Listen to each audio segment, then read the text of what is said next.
Hello दोस्तों, कैसे हैं आप सब।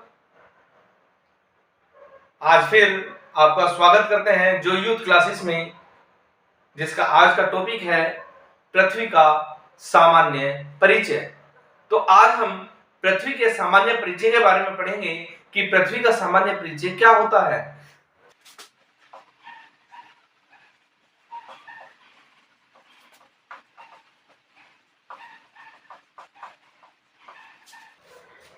साथियों, कल के वीडियो में हमने पृथ्वी की उत्पत्ति के बारे में पढ़ा कि पृथ्वी की उत्पत्ति किस प्रकार हुई। एक आग के गोले के समान जब पृथ्वी की उत्पत्ति हुई थी तो वो आग के गोले से धीरे धीरे करके आज की पृथ्वी के रूप में, जैसे हम देखते हैं कि आज पृथ्वी के ऊपर पेड़ भी हैं, पौधे भी हैं, जीव भी है, जंतु भी है, मानव का अस्तित्व भी है और अन्य जीवों का भी अस्तित्व है। तो ये सब हमें देखने को मिलता है। लेकिन कई सौ करोड़ वर्ष पहले जब पृथ्वी की उत्पत्ति हुई तो इन सब चीजों का इस पृथ्वी के ऊपर कोई अस्तित्व नहीं था। तो उसी चीज को हम आगे बढ़ाते हुए आज फिर पृथ्वी को दूसरे भाग के रूप में पढ़ते हैं कि पृथ्वी का सामान्य परिचय, जिसके अंदर हम पृथ्वी का व्यास। अब साथ ही जब पृथ्वी के व्यास की बात करते हैं तो पृथ्वी के व्यास को भी हम दो रूपों में देखते हैं। कैसे? नंबर एक, मान लें ये एक पृथ्वी है। पृथ्वी के ऊपर हम देखिए अक्षांश रेखाओं को भी खींचते हैं, अक्षांश, और देशांतर रेखाओं को भी खींचते हैं कि देशांतर रेखा कौन सी होती है। जब अक्षांश की बात करें तो अक्षांश रेखाएं हमारी इस तरीके से चलती है, और जब देशांतर की बात करते हैं तो देशांतर रेखाएं हमारे इस तरीके से चलती है। तो साथियों, अगर हम पृथ्वी के व्यास की बात कर रहे हैं तो पृथ्वी का व्यास एक तो ये वाला होगा जो ये सर्किल में आएगा, और एक आपका ये वाला व्यास होगा। कहने का तात्पर्य जब व्यास की बात करते हैं तो व्यास हो गए आपके दो प्रकार के, एक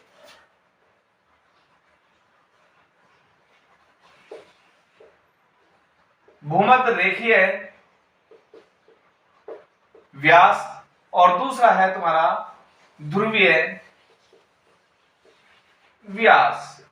तो साथियों, ऐसे सवाल हम आज आपके सामने लेकर के आए हैं कि व्यास क्या होता है, परिधि क्या होती है, पृथ्वी की त्रिज्या क्या होती है। तो इन सब सवालों का जवाब आज हम इस वीडियो के माध्यम से आप सबको देंगे। तो पृथ्वी है हमारी, एक छोटा सा एग्जांपल मैं दे रहा हूं आपको। ये एक पृथ्वी है जिसमें आप इसका एक ये वाला पॉइंट देखते हैं और एक इसके नीचे ये वाला पॉइंट। ये दोनों पॉइंट जो है, एक ऊपर एक नीचे, इसे हम पृथ्वी का ध्रुव बोलते हैं। ध्रुव। अब मैंने ये नहीं बताया कि ध्रुव कौन कौन से होते हैं। अब देखिए कि जो पृथ्वी के इस वाले बीच से ऊपर की साइड में होगा, या कहें कि ये वाला जो पॉइंट होता है, ये वाला, इसे उत्तरी ध्रुव कहते हैं, और जो सबसे नीचे होता है ये उसका दक्षिणी ध्रुव होता है। तो दो प्रकार के ध्रुव होते हैं, उत्तरी ध्रुव और दक्षिणी ध्रुव। इसी के साथ एक आप इसमें रेखा देखते होंगे बीच में, जहां मैं उंगली चला रहा हूं, ये पृथ्वी का मिडिल भाग है। मिडिल भाग कैसे? कि हम दो गेंदों को आपस में जब जोड़ते हैं, या दो गेंदों को, एक गेंद को बीच में से जब उसे हटाते हैं तो दो भागों में बढ़ जाता है। तो वो दो भागी इसके भूमध्य रेखा के रूप में दो भाग जो होते हैं, एक ऊपर एक नीचे, इसे ही हम भूमध्य रेखा, विषुवत रेखा के नाम से जानते हैं। कि क्योंकि ये भू माने भूमि या पृथ्वी, और मध्य माने बीच में, जो पृथ्वी के बीच में रेखा हो उसे भूमध्य रेखा कहते हैं। तो दो चीजें समझ में आई, ध्रुव, उत्तरी ध्रुव या दक्षिणी ध्रुव, या भूमध्य रेखा और आपकी विषुवत रेखा। तो साथियों, इसी को आगे बढ़ाते हुए अब हम बात करते हैं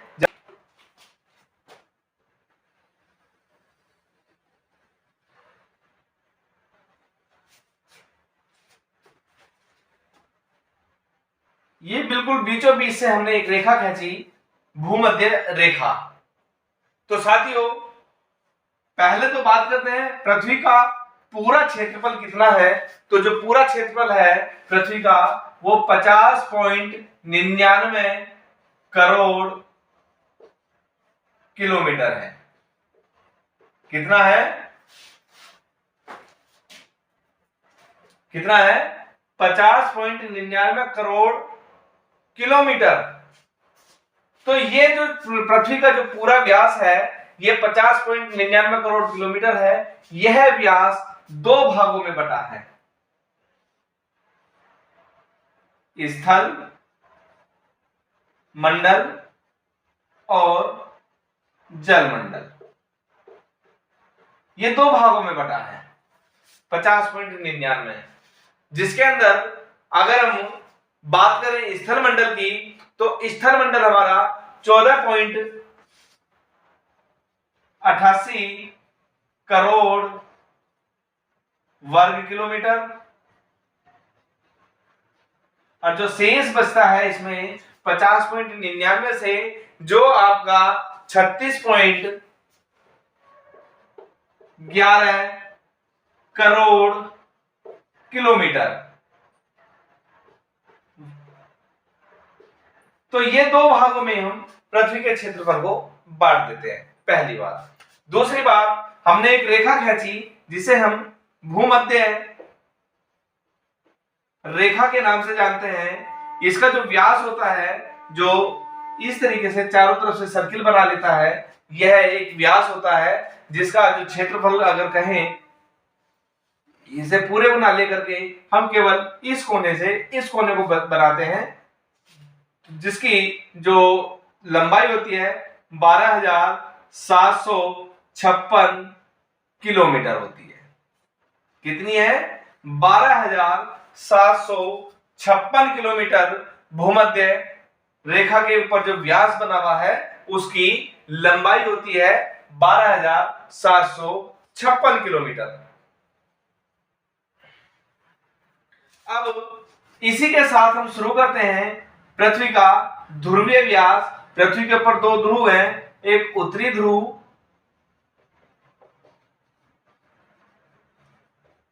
और एक होता है आपका दक्षिणी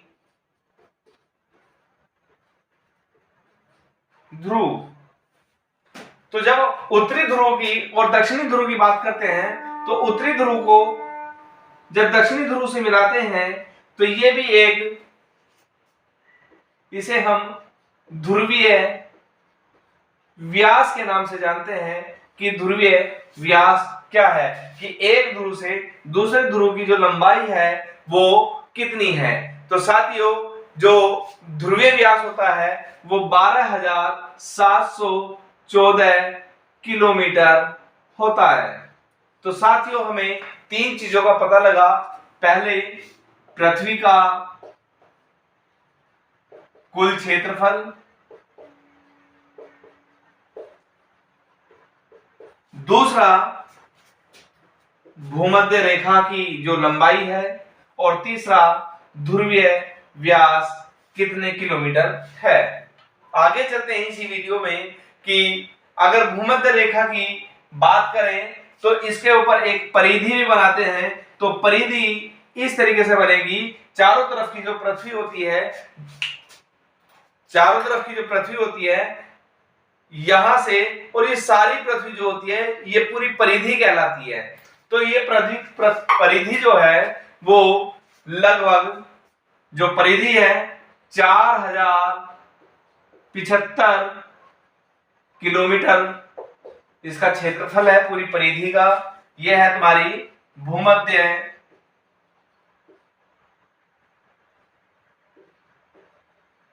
रेखीय परिधि। कितने किलोमीटर है? 4,075 किलोमीटर। यह भूमध्य रेखीय परिधि है। अब बात करते हैं ध्रुवीय परिधि। तो ध्रुवीय परिधि भी इसी तरीके से आपके सामने आएगी, क्योंकि चारों तरफ का जो परिधि है उसे नापा जाता है कि परिधि क्या होती है। तो जो चार भूमध्य रेखा है, ये ध्रुवीय परिधि है, उसकी जो लंबाई है यहां लिख देता हूं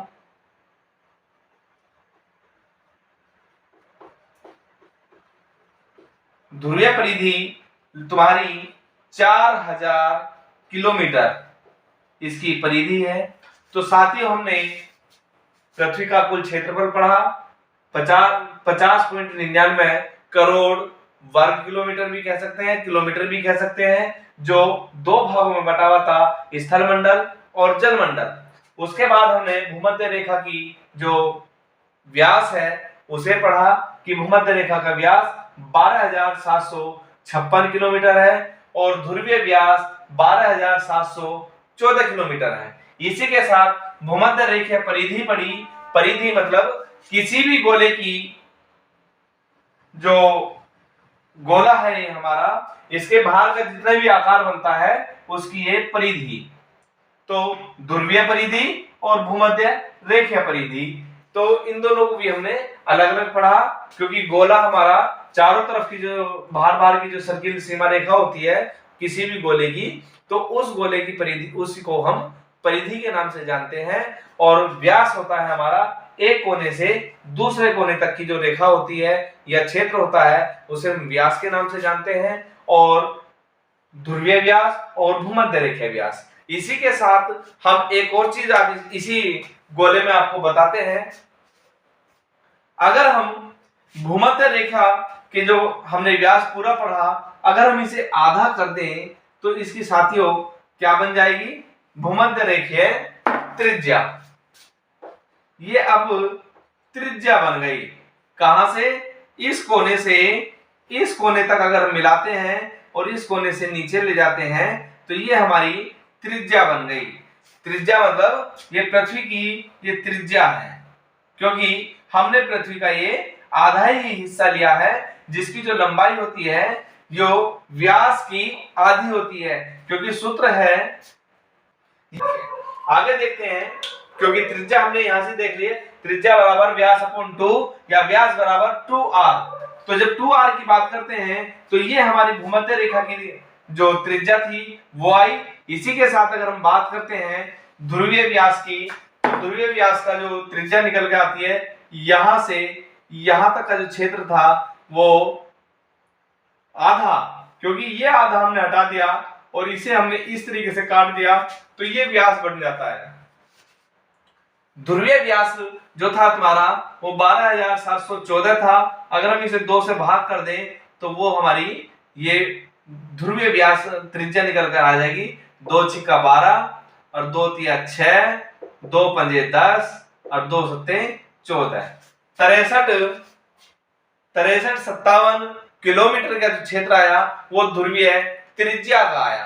तो साथ ही ये सब चीजें कंफ्यूज करने वाली चीजें होती हैं कि भूमध्य रेखीय त्रिज्या क्या है, ध्रुवीय त्रिज्या क्या है, भूमध्य रेखीय व्यास क्या है, ध्रुवीय व्यास क्या है। तो इन सब चीजों को बड़े अच्छे से ध्यान से देखना कि ये मैंने किस तरीके से आपको बताया।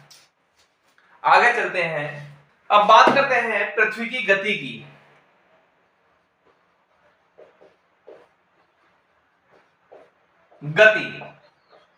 गति माने चाल। गति किसे कहते हैं? चाल को।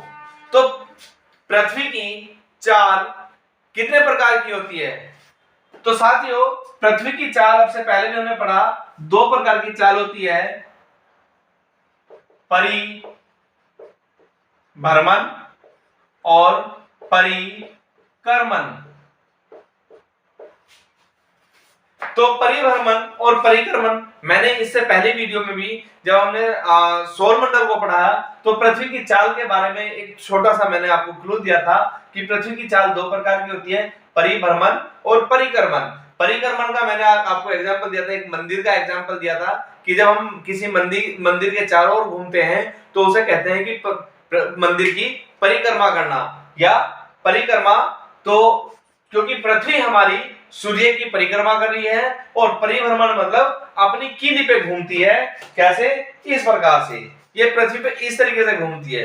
ये पृथ्वी ये घूम रही है अपनी कीली पे, क्योंकि एक कीली इसके नीचे है और एक कीली इसके ऊपर है। अब ये जो पृथ्वी है घूमने की चाल ये कैसी होती है? ये पश्चिम से पूर्व की ओर घूमती है, पश्चिम से पूर्व की ओर इस तरीके से पृथ्वी घूमती है। ये पृथ्वी जो घूम रही है, ये पृथ्वी पश्चिम से पूर्व की ओर घूमती है।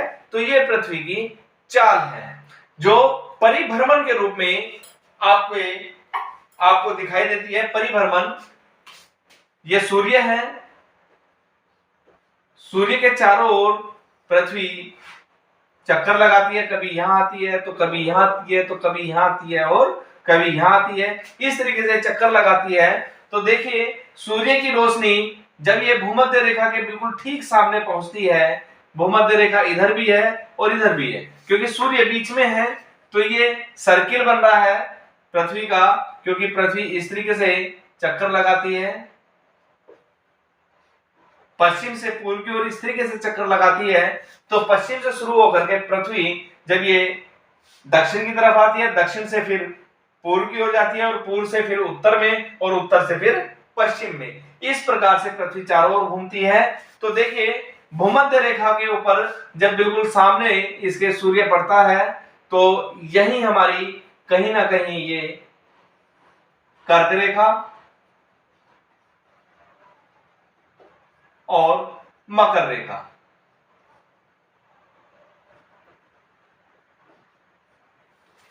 कर्क रेखा और मकर रेखा।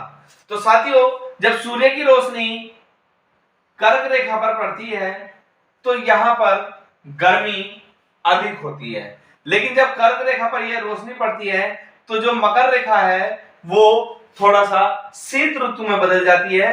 तो कर्क रेखा पर जब ये पड़ती है तो इसे ग्रीष्म ऋतु बोलते हैं,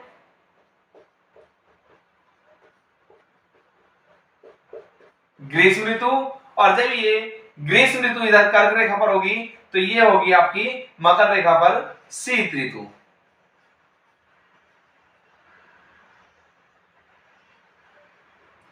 तो साथियों ये चीजें भी हमें जानना बहुत जरूरी है कि शीत ऋतु हमारी कब होती है, कब, जब सूर्य की रोशनी कर्क रेखा पर अधिक पड़ती है तो शीत ऋतु, और जब ये बदल जाती है, सूर्य की रोशनी मकर रेखा पर अधिक पड़ती है, मकर रेखा इधर भी लिख देता हूं मकर रेखा, तो जब मकर रेखा पर पड़ती है तो यहां ये ग्रीष्म ऋतु बन जाती है।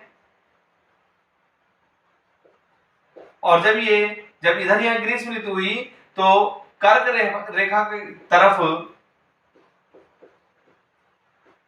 ये शीत ऋतु हो जाती है। ऋतु का परिवर्तन इसीलिए होता है क्योंकि जो हमारी पृथ्वी है ये अपने अक्ष पर 23.5 डिग्री झुकी हुई है। ये झुकी हुई है अपने अक्ष पर, क्योंकि ये अक्ष होता है और ये थोड़ी सी तिरछी होती है क्योंकि अक्ष यहाँ पर होगा और एक पॉइंट यहाँ होगा। तो ये जो कोण बनता है, ये कोण जो होता है ये 23.5 डिग्री का होता है। ये वाला कोण ये 23.5 डिग्री का कोण होता है क्योंकि ये झुकी हुई है अपने अक्ष पर। और जब इधर देखते हैं तो ये आपका 66.5 डिग्री का कोण होता है, क्योंकि 23.5 और 66.5 मिलकर के 90 डिग्री का कोण बनाते हैं। तो साथ ही ये सब चीजें भी नोटिस करने वाली होती है कि ऋतु परिवर्तन अगर पृथ्वी के ऊपर होता है तो वो कैसे होता है, क्यों होता है, उसका कारण क्या है। तो पृथ्वी का अपने अक्ष पर 23.5 डिग्री झुका होना, तो ये हमारी पृथ्वी जब झुक जाती है तो ऋतु परिवर्तन होते हैं। वही ऋतु परिवर्तन देखने को मिलते हैं कि जब सूर्य की रोशनी कर्क रेखा पर हो तो ग्रीष्म ऋतु, और जब ये मकर रेखा पर हो तो मकर रेखा पर भी ग्रीष्म ऋतु आती है। लेकिन इसके अपोजिट जब ये रोशनी आपकी कर्क रेखा पर नहीं पहुंचती तो शीत ऋतु कहलाती है, और यहाँ पर अगर मकर रेखा पर नहीं पहुंच पाती तो यहाँ ये भी शीत ऋतु कहलाती है। साथ ही एक चीज और बता देता हूं, जब कर्क रेखा पर ग्रीष्म ऋतु होती है तो सबसे बड़ा दिन 21 जून का होता है, जो आपके एक महीने बीच में है और अगले महीने फिर वो जून का महीना आ रहा है। तो 21 जून का जो महीना आता है वो ग्रीष्म ऋतु का होता है और ये सबसे बड़ा दिन होता है, सबसे बड़ा दिन। लेकिन साथियों एक चीज और मैं बता देता हूं कि जो ये भूमध्य रेखा है, जिसे हमने भूमध्य रेखा कहा, इसके इस साइड में देखा तो उत्तरी गोलार्ध, और जब हम इधर जाते हैं तो दक्षिणी गोलार्ध होता है। तो कहने का तात्पर्य है कि सूर्य की रोशनी जब कर्क रेखा पर होती है तो उत्तरी गोलार्ध में 21 जून को सबसे बड़ा दिन होता है, और लेकिन जब सूर्य की रोशनी कर्क रेखा पर हो तो मकर रेखा पर क्या होगा, तो इस दिन सबसे छोटा दिन होगा, शीत ऋतु का सबसे छोटा दिन जो होता है तुम्हारा कौन सा,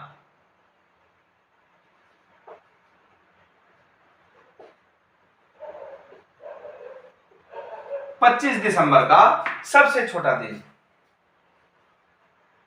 25 नहीं 22 दिसंबर, 22 दिसंबर का सबसे छोटा दिन। ऐसे ही यहां पर 22 दिसंबर, और यहां पर आपका 21 जून, कब, जब सूर्य की रोशनी मकर रेखा पर हो। जब सूर्य की रोशनी कर्क रेखा पर हो तो सबसे बड़ा दिन, और जब ये मकर रेखा पर हो तो सबसे बड़ा दिन।